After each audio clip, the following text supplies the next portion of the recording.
Hello, welcome back to Women of the Future. We are now at episode 33, and today's topic is one that calms and soothes the heart because it is entitled Soothing Your Spirit. It does sit deeply with one, doesn't it? Because it's something that makes one feel calm just by hearing these words. And to enlighten us on this subject, we welcome Sister Denise in the studio with us today. Sister Denise, thank you for joining us. Thank you. Soothing your spirit. I suspect that many a woman watching you right now is not aware that her spirit has been ruffled or traumatized or is disquiet as a result of leading the life that she has, because a state of frenzy, of passion, of stress, of being busy all the time is normal for the vast majority in the planet. That's true, but you know, so many people, they do express, you know, saying, I just need some peace. I just want everybody to go away so that I can have peace. Or sometimes if the rest of the family go on an outing and they invite her and she'll say, no, I've got lots of things to do. She doesn't really, she just wants to sit down and be quiet and be with herself, you know.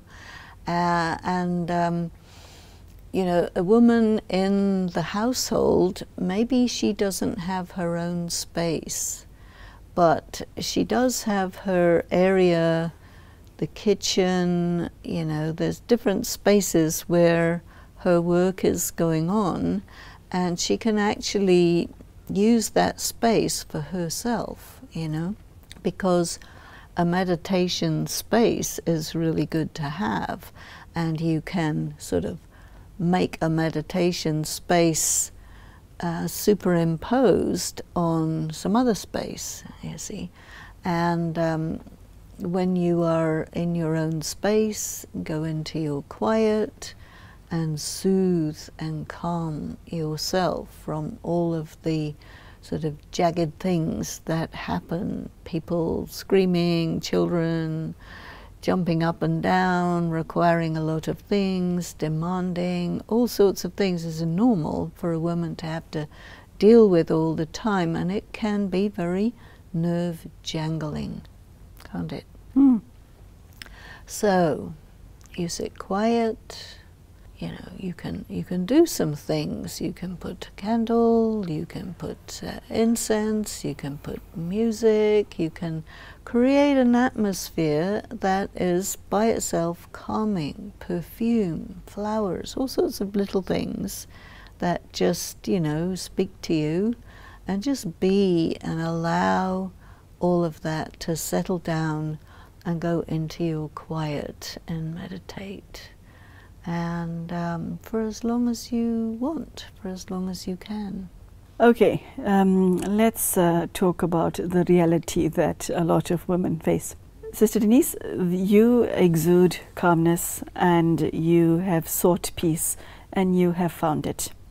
Okay, so there are many who find just sitting down and, you know, anything spiritual or anything peaceful to be somewhat of an irritation. They're aware, though, that to be continually irritable, to have intense road rage every time they get behind a wheel, to continually snap at people around them is not the right way to be. How do you incorporate what you said into your current personality without having to metamorphosize into you? Not everyone is designed to, you know, be like this.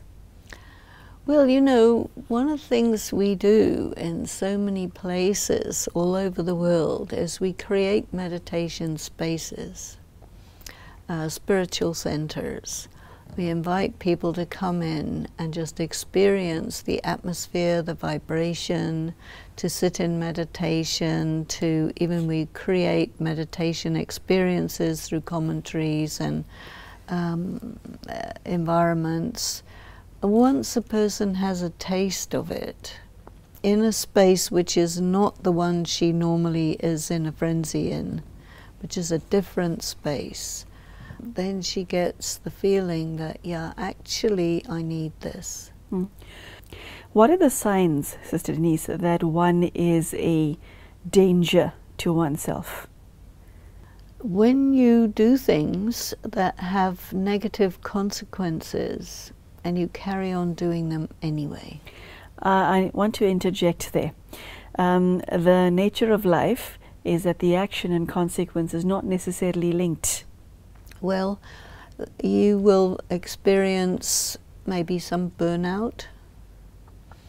You will experience that everything around you is collapsing.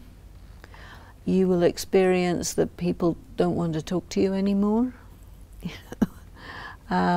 So there will be some signs, and when you get the point, when it penetrates your mind that, hey, something's happening here, I need to take a look, you see. And then if you take a look and see that things are not going well, you can do something about it. But if you don't get it, you'll carry on down that dangerous road until something crashes. And then that will be your message. Okay. Sometimes it's like that. Yeah, a lot of women wait for the crash. Okay, so what you are saying is to be more in tune with yourself and look for signs that all is not well, instead of assuming that all is. The reason this question comes to mind is that we are not educated on how to look for these signs. We are looking simply for success, and by that I mean just getting things done in the various spheres of our lives. Well, people also are looking for happiness, aren't they? Yeah. You know, and if you are getting success but it's not making you happy, I mean, the purpose of success is it's supposed to make you happy. But if you're successful and not happy, then, you know, you have to take a look. Oh, that is a sore subject, because there are many watching you right now who do fall into that category. Well, Successful, all the blocks are ticked as far as the children are concerned, the spouse, the vocation, the house, but there is an emptiness. There are thousands, hundreds of thousands of women who fall into that category. Well, as soon as you feel the emptiness, you're going to start looking for something to fill it. And sometimes people try a relationship, another house, another dress, another child, whatever it is. Try that a little bit. Doesn't work. Then you have to start looking on a different level. But the sense of the emptiness is going to impel you to look for something to fill it. And I think ultimately it takes you off in the direction of spirituality, because it is the spiritual energy that is capable of filling that hole in your soul. It's not possible to have a life where one is devoid of relationships. There are people in one's life that one has who add to your spirit being ruffled. How does one handle a negative relationship that is impacting on your spirit? It need not necessarily be an abusive relationship. It could just be somebody who drains you of your energy, and an energy thief. An energy vampire, I call it. An energy vampire. Ooh. Okay, how does one deal with energy vampires, be it male or female? Well, if you're spiritually strong, you will attract energy vampires, because they want energy and they can't get it from where you're getting it. So there's something to watch out for. If you're very pure, you will attract very impure people, because they need purity. Okay, you're like scaring me now. Okay, so what you're saying is, if you're one thing, you're going to attract the opposite. It happens. You know what that does to the spiritually uneducated? It causes people to doubt themselves. There must be something wrong with me, is the attitude of the victim, in inverted commas, because if I ... then I wouldn't have attracted that ... So there's something wrong with the logic. Right, not the person. Not the person, but the person is innocent, ignorant, naive, gullible. Mm. And none of those are virtues. I mean, innocent is good, but innocent as naive, gullible, and inexperienced, that's not good. You need, I mean, we're talking about spiritual education here, you need to know that if you make yourself really strong, somebody's going to say, oh, here's a source of energy for me, let me plug in and suck energy. You know, people do that because when people are really spiritually empty and they can't, for one or another reason, or they're lacking in purity and integrity, they can't connect with the Supreme, they'll try to glom on to somebody who is, you see, because it's so much easier. And this is why you have to also create your boundaries, so that you do not present yourself as just, okay, come along, anyone can just take whatever they want. That's not okay. You know, so you're filling yourself spiritually, you have your boundaries, you will add spiritual energy to your environment, to people around you and so on, but you definitely keep a space for yourself. And then in terms of your relationships, you make sure that your relationships have their boundaries so that you can't have your boundaries broken, and you don't allow people to impose themselves onto you. That's very important. Why is it that looking after one's spirit is not actually a priority in one's life? You get taught when you are young all important things like, you know, learning how to brush your teeth and how to walk properly and how to educate yourself and but no one teaches you as a child or even as an adult, look after your spirit. No one says that. Well, this is why there is really a place for spiritual education, and it would be so good if it was in a way part of the mainstream.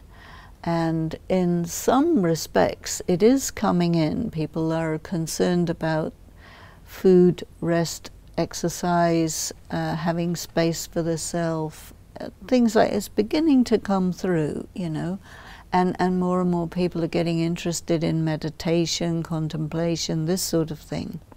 So we just want to take it further and enable people to really strengthen their spirit and learn how to look after it and so on, and make it as another part of what you can normally expect to have access to in life. That is really ultimately a goal. Okay, so now from a realistic point of view, I'm now aware that my insides are in shreds. Do I make external changes or do I work on the inside first? Well, both together is important, because suppose you say, okay, I want time to meditate. That means you have to reset your schedule.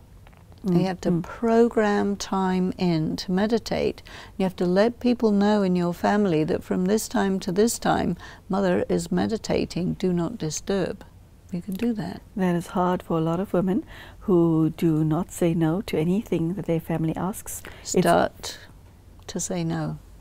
This is where self-nurturing comes in.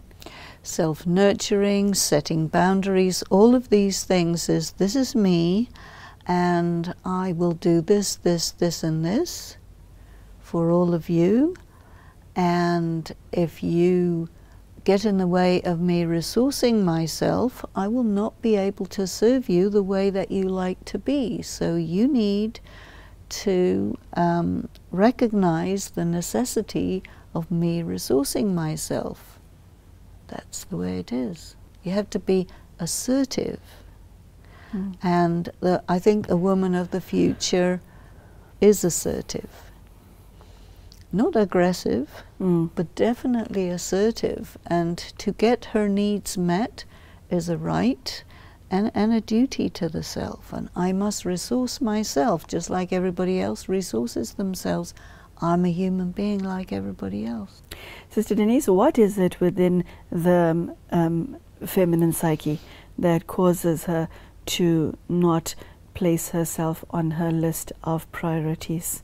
If a woman has to look at her life, and I'm now using the pie chart, it's this chunk goes towards my children, this chunk goes to my spouse, this chunk goes to my job, and gee, if I'm really lucky on a good day, I get all of 11 minutes by myself when I'm in the bathroom.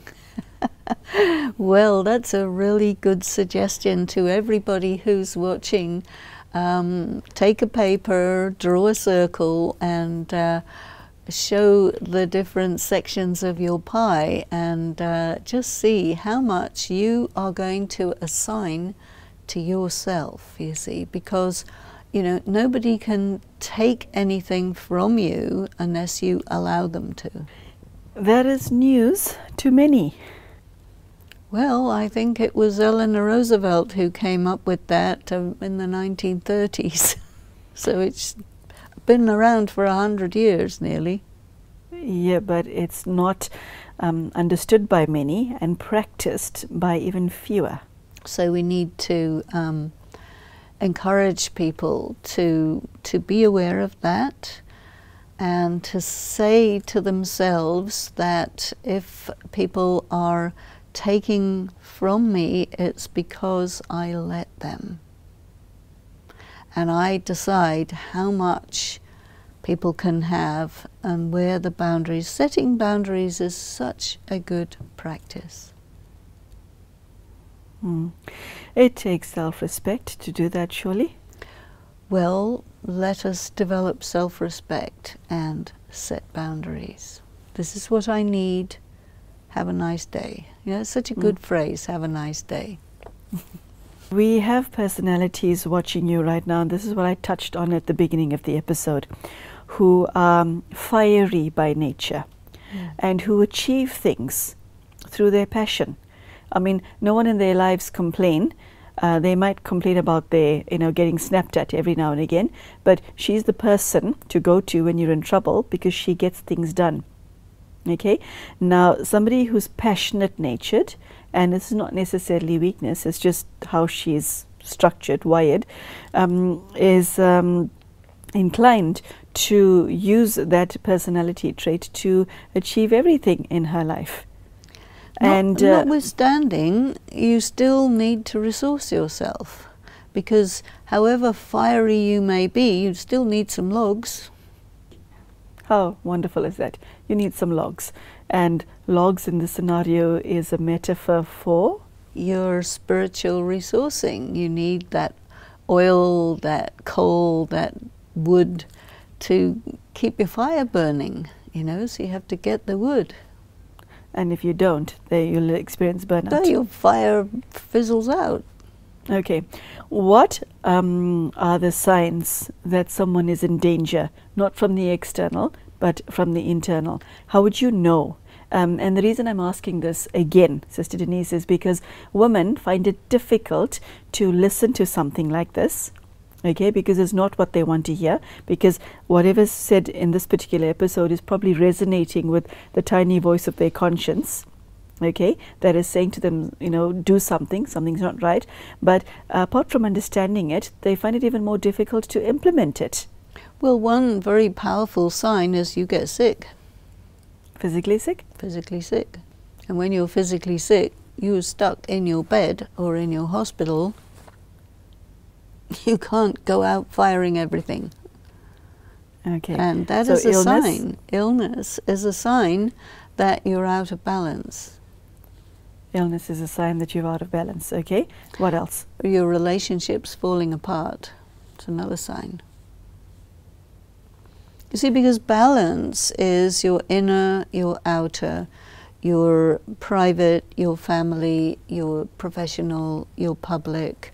There's so many different parts of your life. You can see that in your pie chart. How balanced is your pie chart? And if it's all skewed to one side and not the other parts are not getting adequate attention, You're going to have to reset the balance. It's all about balance. Okay. When things go wrong in our lives, we are very inclined to blame the outside. If our relationships are in turmoil, you'll point the finger and say, no, but if he didn't, ... or if she did not, ... then it wouldn't be the way it is. We tend to not look at the inside and see that I'm partly to blame. Why is that myopia the case with a lot of women? Well, we're very externally directed, right? Mm-hmm. And we live in the world of sense perception, and this is why we need spiritual education to reset the balance that way. That, okay, come back, come inside, connect with your heart, connect with your soul. You know, take a look at what's happening on the inside, because women who are out there and successful and so on are very often internally very depleted. Mm-hmm. And maybe they will have sudden inexplicable sadness, or all of a sudden, you know, get depressed, or something which doesn't fit with the image that they have created about themselves. And that disconnect will also take the form of a sign that, hey, there's a message happening here. And you can't change the externals, but you can change the internals. You mentioned physical illness, you mentioned relationships breaking down. What are the other signs that all is not well inside as you would like to believe it is? Inexplicable feelings that don't fit with your image of yourself. Or all of a sudden something unexpected happens which throws you for a loop. Anything that, you know, your system that you have got going, you know, where you say everything is doing what it should be, and then all of a sudden, boom, it's not. It means take a look inside. And maybe somebody dies, or could be anything. Something happens to your child. Something like a wake-up call to make you take a look at what you're doing. You're doing, not outside blamables, but what am I doing? Because I am responsible for what's happening on quite an important level. The quality of your consciousness, the way you do things, all of that causes things to happen to you. And so when something's happening to you that you don't want or that you don't like, go inside and see, what am I doing that's producing this? Or what am I not doing that I should be doing that's producing this? You know, because sometimes you get so busy with something that you neglect the society around you, and then they forget about you. Well, it's not surprising. You're not there. Okay, so the main message that I took from you today is that if a woman finds herself in a position where her spirit is ruffled, or all is not well within, and you will know because of the various signs that you get from inside and externally, you should be resourcing yourself using spiritual understanding. As you see, a woman of the past is out of balance. Addressing that imbalance is, I think, key in preparing women for the future, where everything is complementary, balanced, in order, harmonious. That's a lovely note on which to end today's talk, Sister Denise. So there you go, soothing your spirit. This is as lovely as it sounds. And if you fall into the category where you hitherto believe that this was a luxury, I think it's time to stop and realize that it's not.